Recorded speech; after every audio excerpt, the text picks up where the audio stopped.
Good evening बच्चों, Sansarpur classes 2.0 में आपका स्वागत है। कल की क्लास में हमने प्रश्नावली 9.3 के क्वेश्चन नंबर 3 और 4 सॉल्व कर लिया था, ठीक है। और आज की क्लास में हम क्वेश्चन नंबर 5 और 6 को सॉल्व करेंगे, ठीक है। तो देखिए यहाँ पर क्वेश्चन नंबर 5 कहा गया है डी, ई और एफ क्रमशः त्रिभुज ए बी सी की भुजाओं बी सी सी ए और ए बी के मध्य बिंदु है, ठीक है। अब चित्र थोड़ा समझिए। इसमें कहा गया जो डी है बी सी का मध्य बिंदु है, ठीक है। ई ए सी का मध्य बिंदु है और एफ ए बी का मध्य बिंदु है, इसमें कहा गया है। और यहाँ पर 3 पार्टों में क्वेश्चन डिवाइडेड है, ठीक है। इन्हें बारी बारी से हमें क्या करना है, सिद्ध करना है। एक बात और, यहाँ पर चित्र आपको नहीं दिया गया है, हमने क्वेश्चन के अकॉर्डिंग ही चित्र को बनाया है, ठीक है। तो चलिए सबसे पहले हमें क्या सिद्ध करना है कि बी डी ई एफ एक समांतर चतुर्भुज है। कौन सा? बी डी ई एफ, ये क्या है? समांतर चतुर्भुज है, हमें ये सिद्ध करना है। तो चलिए सबसे पहला नंबर हम लिखेंगे, पहला नंबर। एक बात यहाँ पर हम मध्य बिंदु प्रमेय का इस्तेमाल करेंगे, ठीक है। और मध्य बिंदु प्रमेय हमने आपको पिछली क्लास में बता चुके हैं, मध्य बिंदु प्रमेय क्या होती है, ठीक है। तो चलिए सबसे पहले हम सॉल्व करेंगे। यहाँ पर लिखेंगे त्रिभुज ए बी सी में, त्रिभुज ए बी सी में क्या है? ई एफ बी सी के क्या है? समांतर है। यहाँ पर हम लिखेंगे ई एफ समांतर बी सी तथा क्या हो जाएगा? ई एफ जो है बी सी के आधा हो जाएगा। क्या हो जाएगा? ई एफ बराबर 1/2 बी सी।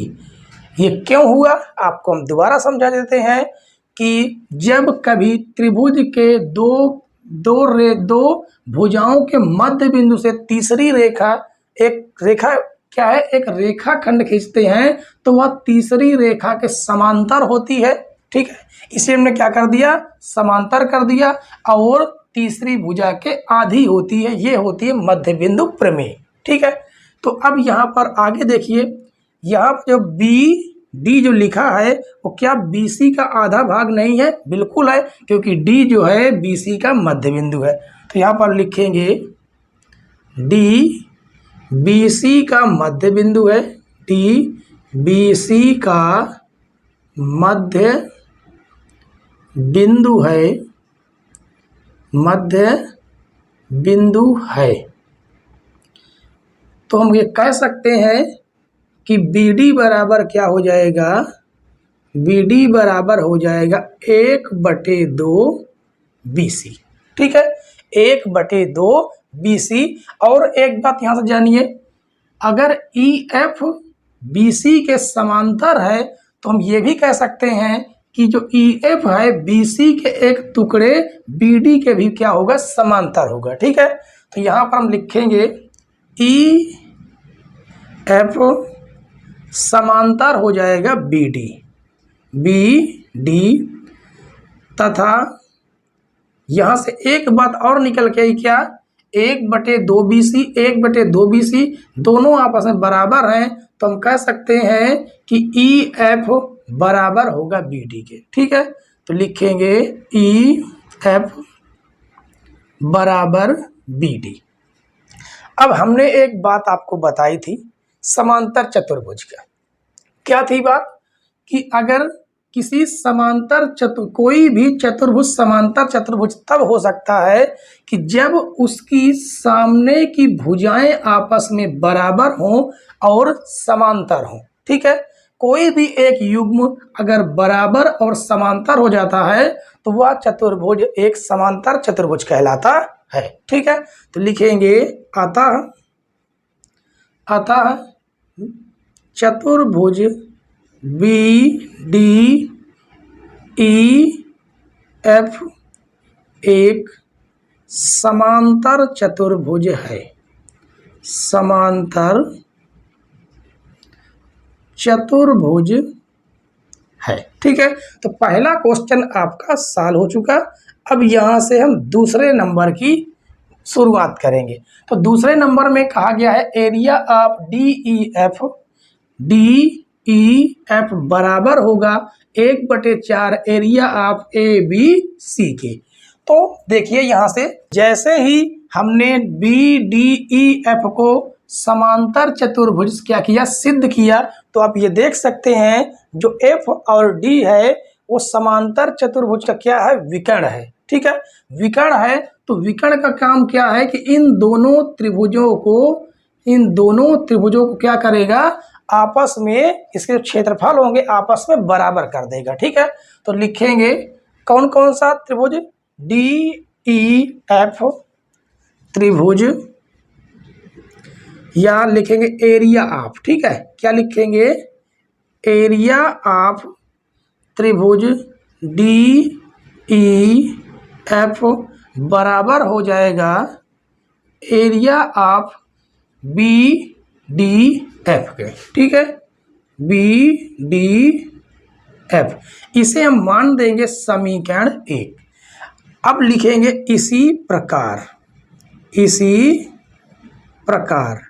देखिए जैसे हमने चतुर्भुज बी डी ई एफ को एक समांतर चतुर्भुज क्या किया, सिद्ध किया, उसी प्रकार हम क्या कर सकते हैं कि हम इस चतुर्भुज डी सी ई एफ को भी एक समांतर चतुर्भुज सिद्ध कर सकते हैं इतनी सारी प्रक्रिया करने के बाद। ठीक है, तो इसलिए हम क्या करेंगे, देखिए यहाँ से इसे हम समांतर चतुर्भुज सिद्ध करेंगे, इसे भी हम सिद्ध करेंगे, तो क्वेश्चन हो जाता है बड़ा, इसीलिए हम लिख देते हैं इसी प्रकार डी सी ई एफ भी एक समांतर चतुर्भुज होगा। ठीक है, इसी प्रकार चतुर्भुज डी सी ई एफ एक समांतर चतुर्भुज है, समांतर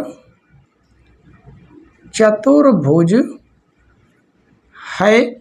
और जब समांतर चतुर्भुज हो गया तो ये वाले दोनों त्रिभुजों का क्षेत्रफल भी आपस में बराबर हो जाएंगे।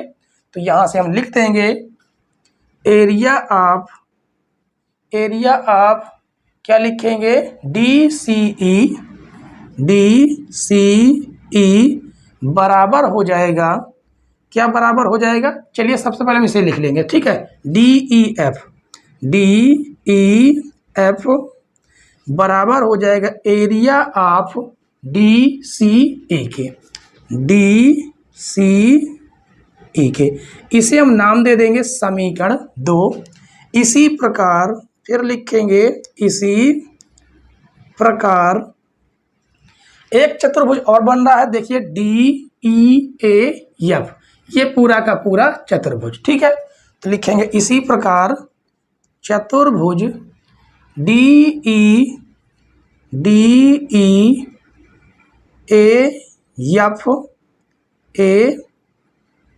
एफ एक समांतर चतुर्भुज है, समांतर चतुर्भुज है। तो हम क्या कहेंगे, कौन कौन से हमारे ट्रायंगल बराबर हो जाएंगे, डी ई एफ और ई ए एफ। तो लिखेंगे area of triangle D E F बराबर हो जाएगा area of E A F के, ई ए एफ, इसे हम नाम दे देंगे समीकरण 4। ठीक है, अब यहां से आप बताइए अगर हम ए बी सी का पूरा क्षेत्रफल निकालना चाहें तो इन चारों त्रिभुजों को अगर हम जोड़ दें तो क्या पूरा त्रिभुज ए बी सी नहीं हो जाएगा, बिल्कुल हो जाएगा। ठीक है, तो यहां से हम क्या करेंगे, हम लिखेंगे त्रिभुज, चलिए यहां से लिख देते हैं। ठीक है, यहां से लिख देंगे त्रिभुज या area of A B C बराबर, हम सारे त्रिभुजों को जोड़ देंगे। एरिया ऑफ हो जाएगा, area of BDF, BDF plus area of DEF, DEF plus area of DCE, क्या हो जाएगा, DCE प्लस एरिया ऑफ कौन सा हो जाएगा, EAF के, EAF।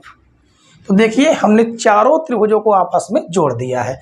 अब एक बात यहाँ से देखिए, क्या देखना है कि समीकरण 1 में देखिए, समीकरण 2 में देखिए, समीकरण 3 में देखिए, DEF DEF DEF ये सभी आपस में क्या है, बराबर है। क्या है, आपस में बराबर हैं। तो हम ये कह सकते हैं कि सारे के सारे जो त्रिभुज हैं वो आपस में बराबर हैं। तो इसका मतलब इन सभी की जगह पर हम DEF लिख सकते हैं। ठीक है, तो लिखेंगे एरिया ऑफ, देखिए यहाँ पर हमने ट्रायंगल नहीं लगाए, आप चाहे तो ट्रायंगल का सिंबल लगा सकते हैं। ठीक है, तो लिखेंगे एरिया ऑफ ABC बराबर हो जाएगा एरिया ऑफ, क्या लिखेंगे, DEF plus area of DEF plus area of DEF plus area of DEF। ठीक है, तो यहाँ से आ जाएगा एरिया ऑफ ABC बराबर हो जाएगा, देखिए यहाँ पर कितने हो गए, 4 हो गए, तो लिखेंगे 4 एरिया ऑफ DEF। ठीक है, 4 एरिया ऑफ DEF। तो देखिए आगे हम क्या लिखेंगे, ये भाग गुणे से भाग में आ जाएगा, गुणे से भाग में आ जाएगा, तो इसे हम लिख सकते हैं 1/4 एरिया ऑफ ABC बराबर एरिया ऑफ कितना आ जाएगा, DEF। ठीक है, तो ये इधर बराबर में लिखा है, हम इसे इधर कर देंगे, इस वाले को भाग को उधर कर देंगे, तो ये हो जाएगा एरिया ऑफ DEF बराबर हो जाएगा 1/4 एरिया ऑफ ट्रायंगल ABC। हमने यहाँ पर ट्रायंगल लगा दिया, आप यहाँ पर भी ट्रायंगल लगा देंगे। ठीक है, और देखिए हमें क्या यही सिद्ध करना था, देखिए दूसरे नंबर पर ये और ये, तो ये दोनों के दोनों मतलब कि दूसरा पार्ट भी सिद्ध होके आ गया। ठीक है, एक पार्ट ये और दूसरा हमारा ये था, ये हमारा क्या था, दूसरा था। अब आगे देखिए, अब आगे हम इसे सॉल्व करेंगे, इसे हम समीकरण 4 दे देते हैं, समीकरण 4। ठीक है, तो देखिए तीसरा पार्ट जो लिखा हुआ है इसे हम थोड़ा सा लाइन खींच देते हैं। तीसरा पार्ट, तीसरे पार्ट में क्या दिया गया है, एरिया ऑफ ABCD, ABCD, ए कहाँ पर, ABCD, ये क्या बन गया, ये तो होना नहीं चाहिए था। ठीक है, यहाँ पर कुछ ना कुछ मिस्टेक है। हाँ, मिस्टेक ये है कि इस जगह पर क्या होगा, इस जगह पर होगा चतुर्भुज BDEF। ठीक है, क्या हो जाएगा, BDEF, इसे थोड़ा सुधार लेना। ठीक है, थोड़ा संशोधन कर लेना इसमें। तो देखिए अब आगे हम सॉल्व करेंगे। अब देखिए इसे हम क्या लिख सकते हैं, किसे, एरिया ऑफ BDEF को, इसे हम देखिए क्या लिख सकते हैं, BDEF को, ये जो दो ट्रायंगल दिख रहे हैं इन दोनों ट्रायंगलों को हम जोड़ के नहीं लिख सकते, बिल्कुल लिख सकते हैं। तो लिखेंगे ट्रायंगल, यहाँ पर हम चतुर्भुज का सिंबल बना देंगे। ठीक है, और यहाँ पर लिखेंगे एरिया ऑफ, क्या लिखेंगे, एरिया ऑफ त्रिभुज D F, B D F बराबर हो जाएगा किसके, प्लस, मतलब कि प्लस हो जाएगा डी ई एफ के। Area of triangle D E F, ठीक है। अब आगे देखिए, हम बी डी एफ की जगह पर क्या डी ई एफ नहीं लिख सकते? देखिए यहाँ पर समीकरण 1 से बी डी एफ की जगह पर डी ई एफ नहीं रख सकते? बिल्कुल रख सकते हैं, ठीक है। तो हम यहाँ पर लिखेंगे एरिया ऑफ चतुर्भुज बी डी ई एफ बराबर हो जाएगा, यहाँ पर लिख देंगे area of triangle D E F plus area of triangle D E F, ठीक है। अब देखिए कितने हो गए, ये 2 हो गए, तो हम लिखेंगे एरिया ऑफ चतुर्भुज बी डी ई एफ बराबर हो जाएगा 2 area of triangle D E F, ठीक है। अब यहां से देखिए कहां पर समीकरण, कहां से देखना है समीकरण, हम देखेंगे 4 से। देखिए समीकरण 4 से area of triangle D E F, D E F किसके बराबर है? 1/4 area of A B C के बराबर। देखिए यहां से यहां पर हम स्पष्टीकरण दे देंगे समीकरण 1 से, समीकरण 1 से, ठीक है। एक जगह पर हम स्पष्टीकरण और देना भूल गए हैं, कहां पर? इस जगह पर। यहां पर हम लिखेंगे, इस जगह पर लिखेंगे समीकरण 1, 2 व समीकरण 3 से, ठीक है। ये आप यहां पर लिख लेना। अब उसके बाद देखिए ये हो जाएगा एरिया ऑफ चतुर्भुज बी डी ई एफ बराबर 2।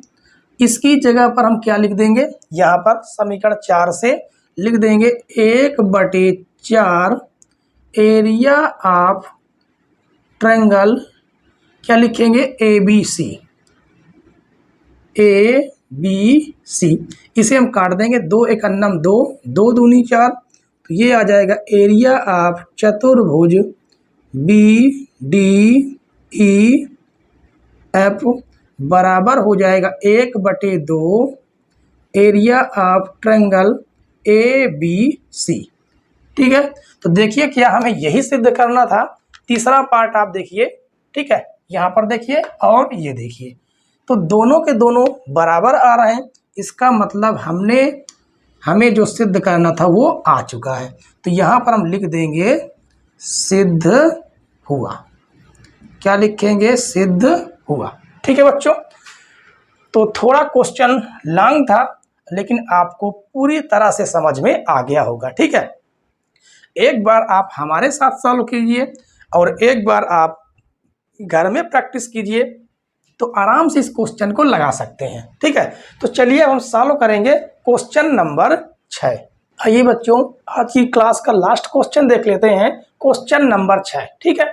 इसमें कहा गया है दी गई आकृति में चतुर्भुज ए बी सी डी के विकर्ण ए सी और बी डी परस्पर बिंदु O पर इस प्रकार प्रतिच्छेद करते हैं कि OB और OD आपस में क्या है? बराबर हैं। और यदि AB बराबर CD, यानी कि AB और CD ये दोनों को क्या कहा गया है? बराबर दिखा दिया गया है। इन दोनों को क्या दिखा दिया गया? बराबर दिखा दिया गया है, ठीक है। और कहा है तो दर्शाइए कि, अब यहाँ पर आपको क्वेश्चन 3 पार्टों में दिख रहा होगा, पहला, दूसरा और तीसरा, ठीक है। तीनों को हम बारी बारी से सॉल्व करेंगे। चलिए सॉल्व करते हैं। सबसे पहले हम लिखेंगे दिया है।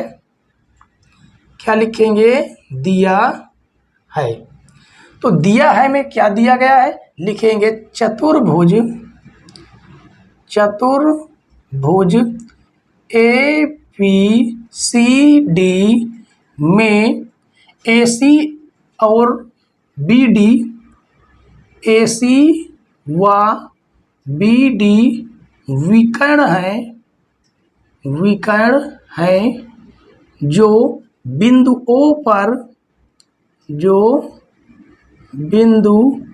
O पर इस प्रकार प्रतिच्छेद करते हैं, इस प्रकार प्रतिच्छेद करते हैं। प्रतिच्छेद मतलब एक दूसरे को काटते हैं, ठीक है। प्रतिच्छेद करते हैं कि OB बराबर OD, यहाँ पर हम लिख देंगे, थोड़ा सा बाहर लिख लेते हैं, OB बराबर OD, ठीक है। OB बराबर OD एक ये है, और एक दिया गया है AB बराबर CD। अब उसके बाद हमें क्या करना है, हमें लिखना तो होता है, सिद्ध करना है। क्या सिद्ध करना है, एक ये सिद्ध करना है। तो यहाँ पर आप लिख सकते हैं सिद्ध करना है, और हम यहाँ पर लिखेंगे रचना, क्योंकि हमें क्या करना है, रचना करना है। अब रचना क्या करना है, क्योंकि देखिए यहाँ पर आपको कहीं पर समकोण त्रिभुज नहीं दिख रहा है, ठीक है। तो हम समकोण त्रिभुज बनाने के लिए यहाँ से क्या करेंगे, रचना कर देंगे। मतलब D से एक लंब डालेंगे AC पर, और इसका हम नाम रख देंगे M, और B से भी हम इसी तरह एक लंब डालेंगे यहाँ से, और उसका हम नाम रख देंगे N, ठीक है। तो अब यहाँ पर हम लिखेंगे, रचना में क्या लिखेंगे, D से M पर लंब डाला, वो DM लंब डाला किस पर, AC पर। क्या लिखेंगे, यहाँ पर सीधे सीधे हम लिख सकते हैं शॉर्टकट में, क्या लिखेंगे, DM लंब है AC व BN लंब है AC पर, ठीक है। और AC पर लंब होने का मतलब ये है कि दोनों तरफ क्या हो जाते हैं, 19 डिग्री के कोण बन जाते हैं, ठीक है। तो देखिए सबसे पहले हम इन दोनों त्रिभुजों को उठाते हैं, ठीक है। तो लिखेंगे हल में लिखेंगे त्रिभुज MOD, त्रिभुज MOD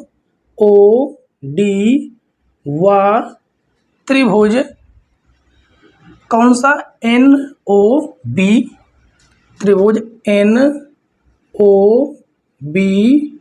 में। अब देखिए हमें इन दोनों त्रिभुजों को सर्वांगसम सिद्ध करना है। सर्वांगसम सिद्ध करने के लिए अगर किसी दो त्रिभुजों के 3 अवयव अगर हमें बराबर मिल जाते हैं, तो हम कह सकते हैं कि वह त्रिभुज क्या होगा, सर्वांगसम होगा। तो यहाँ पर देखिए, यहाँ पर कोण M और कोण N दोनों बराबर हो जाएंगे, ठीक है।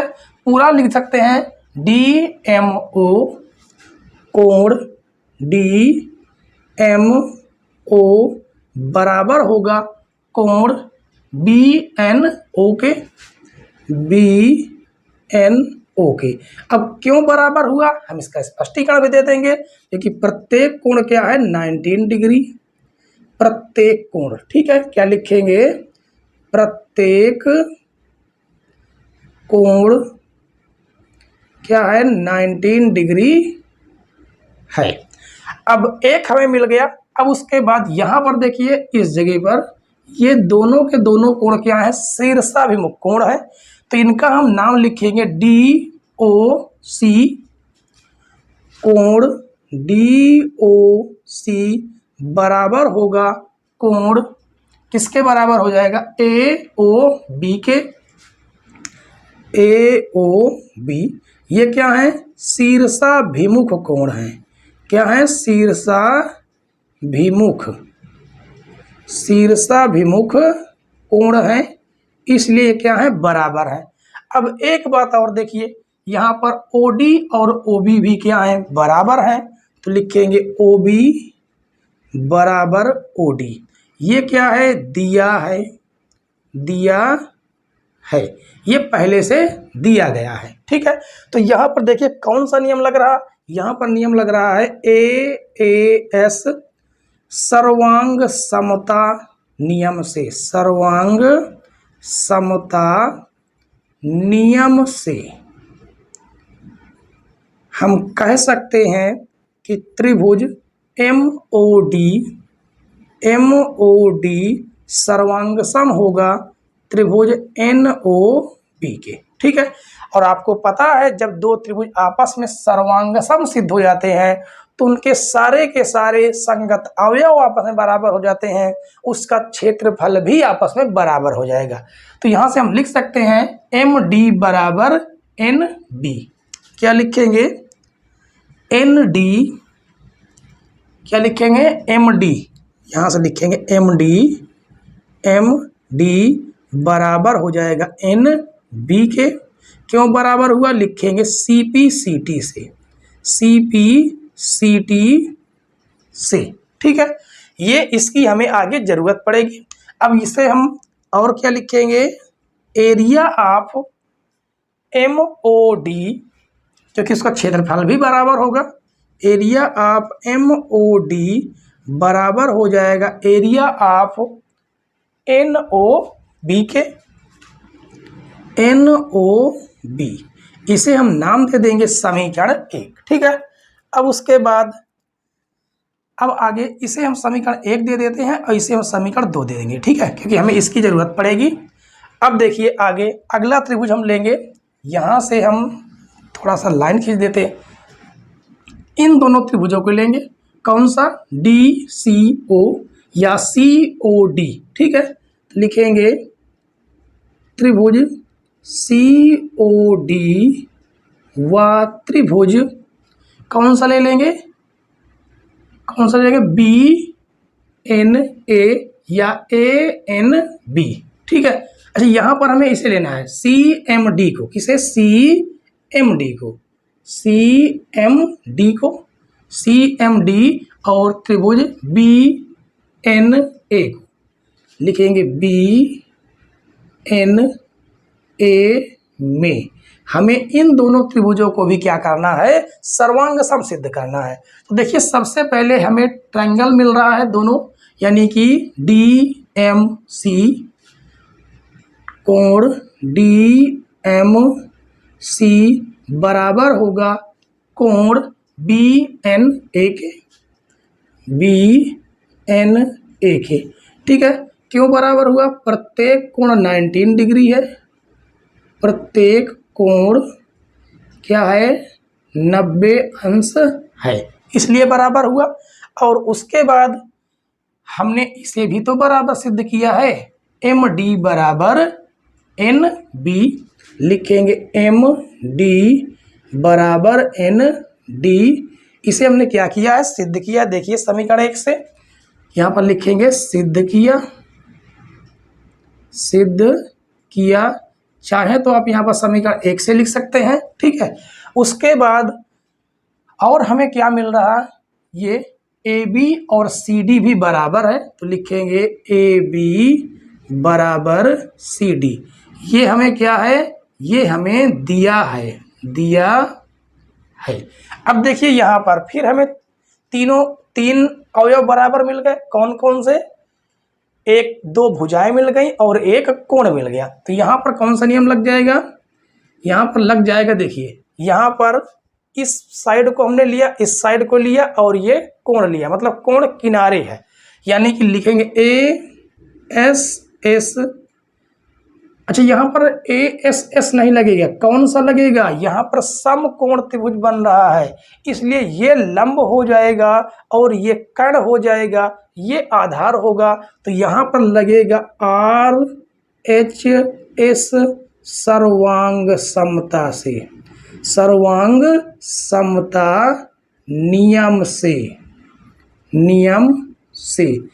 और RHS आपको पता है कब लगता है? जब दो समकोण त्रिभुज हो और उसमें एक भुजा लंब हो और दूसरी भुजा क्या हो? कर्ण हो। ठीक है, तो यहाँ से हम कह सकते हैं कि त्रिभुज CMD सर्वांग सम होंगे त्रिभुज क्या हो जाएगा? त्रिभुज BNA के। ठीक है, और जैसे सर्वांग सम सिद्ध हो गए तो उसके एरिया भी क्या हो जाएंगे? बराबर हो जाएंगे। और एक बात यहाँ से क्या निकल के आएगा? ये वाला कोण और ये कोण आपस में क्या होगा, बराबर होगा। ठीक है, इसका हम कोई नाम दे देते हैं, नाम दे देंगे कोण 1 और कोण 2 नाम दे देंगे। ठीक है, तो यहाँ पर लिखेंगे कोण 1 बराबर कोण 2। क्यों बराबर हुआ, CP CT से। अब CP CT क्या है आपको पता है, सर्वांगसम त्रिभुज के संगत अवयव क्या होते हैं, बराबर होते हैं। तो यहाँ पर हम एरिया को भी बराबर कर देंगे, तो लिखेंगे एरिया ऑफ ए, क्या लिखेंगे, CMD बराबर हो जाएगा एरिया ऑफ BAN या BNA। ठीक है, क्या लिखेंगे, BNA, ट्रायंगल, यहाँ पर त्रिभुज लिख देंगे। ठीक है, त्रिभुज BNA के, इसे हम क्या नाम दे देंगे, इसे हम नाम दे देंगे समीकरण 3। अब गौर से देखिए, अगर हम इन दोनों त्रिभुजों को और इन दोनों त्रिभुजों को आपस में जोड़ दें तो क्या COD और BOA नहीं आ जाएगा, जो हमें सिद्ध करना है, COD AOB बिल्कुल आ जाएगा। यानी हम लिखेंगे समीकरण 2 प्लस समीकरण 3, दोनों को हम क्या कर देंगे, जोड़ देंगे। ठीक है, तो चलिए जोड़ते हैं। समीकरण 2 कितना है, एरिया ऑफ MOD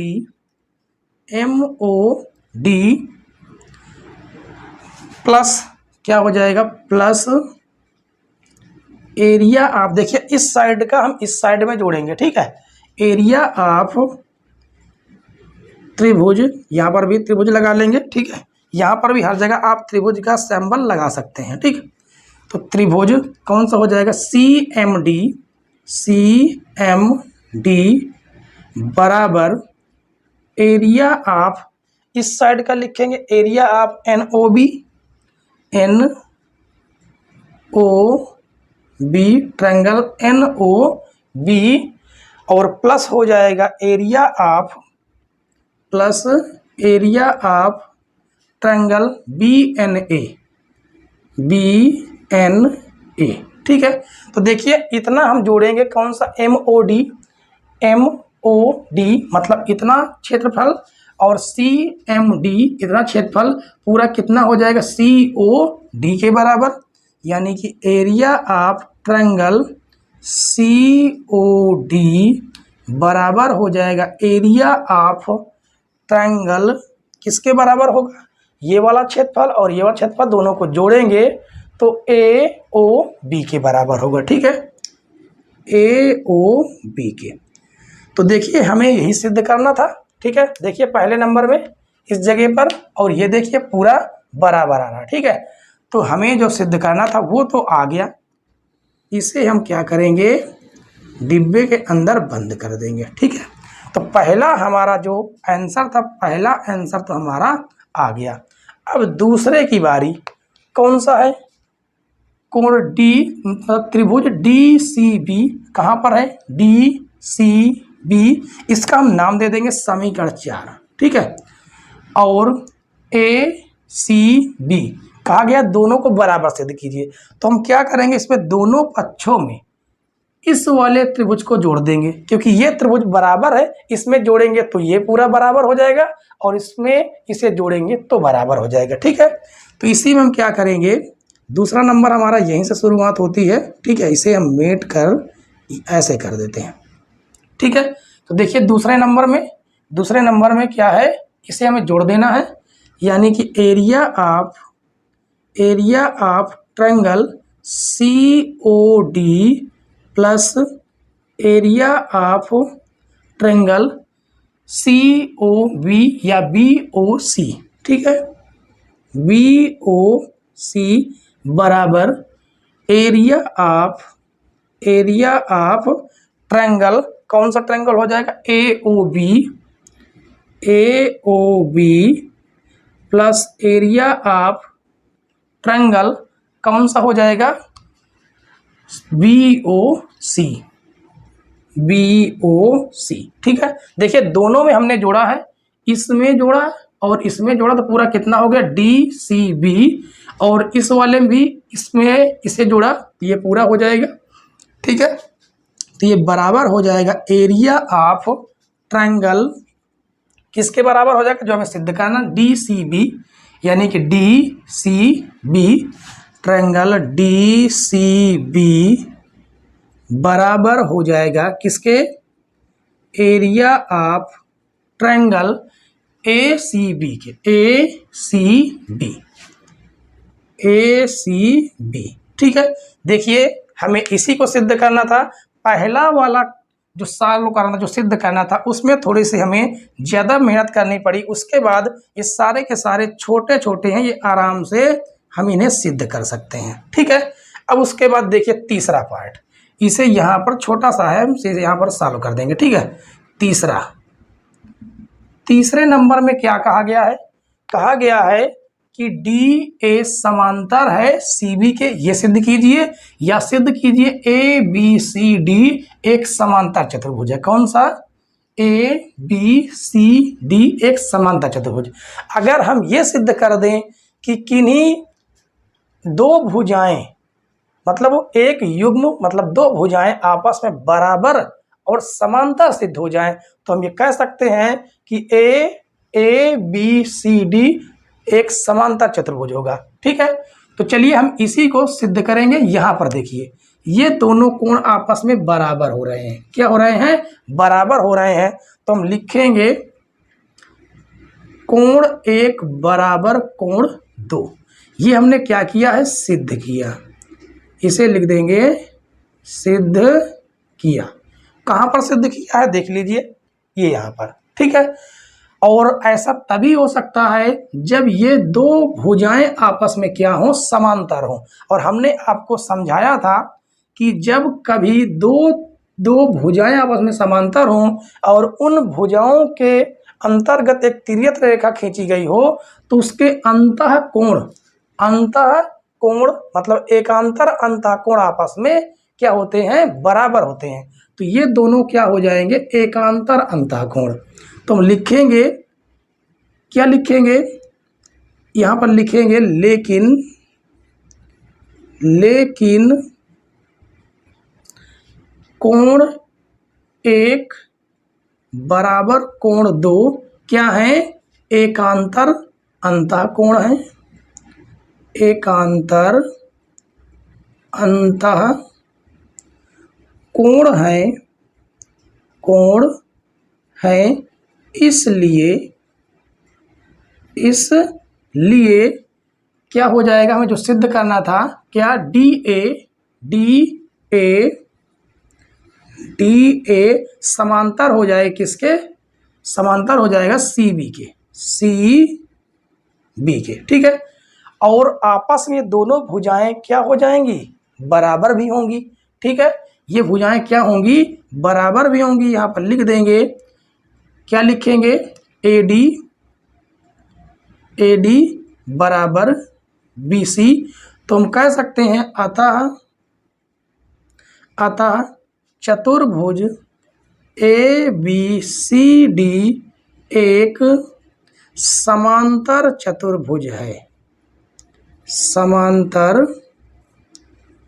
चतुर्भुज है। ठीक है बच्चों, आशा करते हैं कि ये एक एक पार्ट आपको आराम से समझ में आया होगा। ठीक है, और अगर ना समझ में आया हो तो आपसे रिक्वेस्ट है कि आप इस वीडियो को दोबारा रिवाइज करके आराम से समझिए, आपको बिल्कुल समझ में आ जाएगा। ठीक है बच्चों, तो चलिए वीडियो देखने के लिए धन्यवाद आपका, और आप लोग इस वीडियो को अपने यार दोस्तों के पास ज़रूर शेयर कीजिए। ठीक है, और अगर चैनल पर नए हो तो चैनल को ज़रूर सब्सक्राइब कर लीजिए, जिससे आपके पास हमारी वीडियो की नोटिफिकेशन समय समय पर पहुंचती रहे। ठीक है बच्चों, तो चलिए कल फिर मिलते हैं इसी समय पर। वीडियो देखने के लिए धन्यवाद बच्चों, जय हिंद।